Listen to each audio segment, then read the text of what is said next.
പശ്ചിമേഷ്യൻ സംഘർഷം വഷളാകുന്ന പശ്ചാത്തലത്തിൽ ഇറാൻ പ്രസിഡന്റുമായി ഫോണിൽ സംസാരിച്ച പ്രധാനമന്ത്രി നരേന്ദ്രമോദി ഒരൊറ്റ ഫോൺ കോളിൽ ഇറാന്റെ മനസ്സ് മാറ്റാൻ, യുദ്ധം അവസാനിപ്പിക്കാൻ പോലും മോദിക്ക് മാത്രമേ സാധിക്കൂ എന്നതാണ് UAE ഫസ്റ്റ് അംബാസിഡറായ ഹുസൈൻ ഹസൻ മിർസ അന്ന് വ്യക്തമാക്കിയത്.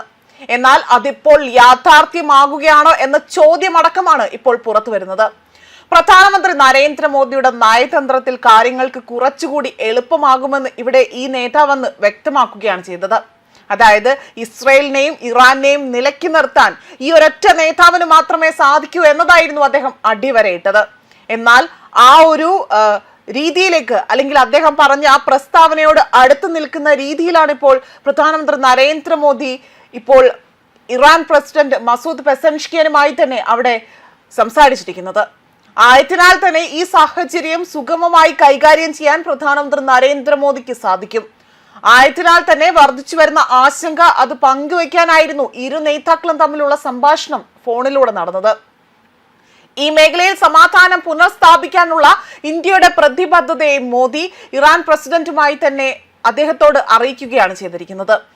ഈ ഫോൺ സംഭാഷണത്തിന് ശേഷം പ്രധാനമന്ത്രി നരേന്ദ്രമോദി എക്സിൽ ചില വാക്കുകൾ കുറിച്ചിരുന്നു. ആ വാക്കുകൾ പരിശോധിക്കുകയാണെങ്കിൽ അതിങ്ങനെയാണ്: ഇറാൻ പ്രസിഡന്റ് ഡോക്ടർ മസൂദ് പെസൻഷ്കിയനുമായി തന്നെ സംസാരിച്ചു. മേഖലയിലെ ഗുരുതരമായ സാഹചര്യം അത് ചർച്ച ചെയ്തു. സംഘർഷത്തിലും സാധാരണ ജനങ്ങളുടെ മരണത്തിലും അടിസ്ഥാന സൗകര്യങ്ങൾക്കുണ്ടായ നാശനഷ്ടത്തിലും ആശങ്ക പ്രകടിപ്പിച്ചിരിക്കുകയാണ്. അതായത് അദ്ദേഹം പറഞ്ഞിരിക്കുന്ന കാര്യം, സംഘർഷം ആരംഭിച്ചതിന് ശേഷം ആദ്യമായാണ് ഇരു നേതാക്കളും ഇത്തരമൊരു സംസാരം നടത്തിയിരിക്കുന്നത്. ഈ മേഖലയിൽ നിലനിൽക്കുന്ന ഗൗരവകരമായ സാഹചര്യം ചർച്ച ചെയ്യുന്നതിനായി തന്നെ ഇറാനിൽ പ്രസിഡന്റ് ഡോക്ടർ മസൂദ് പെസൻഷ്കിയനുമായി തന്നെ സംസാരിച്ചു. വർദ്ധിച്ചു വരുന്ന സംഘർഷങ്ങളെ തുടർന്ന് സാധാരണ ജനങ്ങൾക്ക് ജീവഹാനി ഉണ്ടാക്കുന്നതും അടിസ്ഥാന സൗകര്യങ്ങൾ ഉൾപ്പെടെയുള്ള അവയുണ്ടാക്കുന്ന നാശനഷ്ടത്തിലുമുള്ള അതൃപ്തി അത് അറിയിച്ചതായിട്ടാണ് പ്രധാനമന്ത്രി നരേന്ദ്രമോദി എക്സിലൂടെ തന്നെ പങ്കുവച്ച ആശയത്തിൽ വ്യക്തമാക്കിയിരിക്കുന്നത്. അതുമാത്രമല്ല, ഇന്ത്യൻ പൗരന്മാരുടെ സുരക്ഷയും സംരക്ഷണവും ഉറപ്പാക്കുന്നതിനോടൊപ്പം തന്നെ ഇന്ധനവും ഊർജവും ഉൾപ്പെടെയുള്ളവ തടസ്സമില്ലാതെ തന്നെ അവിടെ നിന്നും കൈമാറ്റം ചെയ്യപ്പെടുന്നതിനുമായി അദ്ദേഹമാകട്ടെ പ്രധാനമായും ഇന്ത്യക്ക് മുൻഗണന നൽകുന്നത് അതിനെ എടുത്തു സൂചിപ്പിക്കുകയാണ് ചെയ്തിരിക്കുന്നത്. സമാധാനം ഉറപ്പാക്കുന്നതിനുള്ള ആ ഒരു ആവശ്യകത അറിയിച്ചതിനോടൊപ്പം തന്നെ ചർച്ചയിലൂടെ പ്രശ്നങ്ങൾ പരിഹരിക്കണമെന്ന അത് അഭ്യർത്ഥിക്കുന്നതായും അദ്ദേഹം ഇവിടെ എക്സിലൂടെ പങ്കുവച്ച കുറിപ്പിൽ വ്യക്തമാക്കുകയാണ് ചെയ്തിരിക്കുന്നത്. അതേസമയം US ഇസ്രായേൽ ഇറാൻ സംഘർഷത്തിന്റെ പശ്ചാത്തലത്തിൽ ഉണ്ടായിരിക്കുന്ന ആഗോള ഇന്ധന പ്രതിസന്ധി കണക്കിലെടുത്തുകൊണ്ട് തന്നെ ഊർജ സംരക്ഷണം ഉറപ്പാക്കാനുള്ള നടപടികൾ ഇന്ത്യ സ്വീകരിക്കും എന്നതാണ് ഇവിടെ പ്രഖ്യാപനം നടത്തിയിരിക്കുന്നത്. ഊർജ മേഖലയിൽ സ്വയം പര്യാപ്തത കൈവരിക്കാൻ തന്റെ സർക്കാർ സമഗ്രമായി തന്നെ പ്രവർത്തിച്ചുണ്ട് എന്നതാണ് മോദി അറിയിച്ചിരിക്കുന്നത്. അതേപോലെ തന്നെ അവിടെ NXT 2026 ഉച്ചകോടിയിലാണ് അദ്ദേഹം ഇക്കാര്യങ്ങളെല്ലാം വ്യക്തമാക്കുന്നത്. ഇന്ത്യയുടെ അതിവേഗ വികസനത്തിന് വിവിധ ഊർജ സ്രോതസ്സുകൾ പ്രോത്സാഹിപ്പിക്കുന്നത് ആവശ്യമാണ്.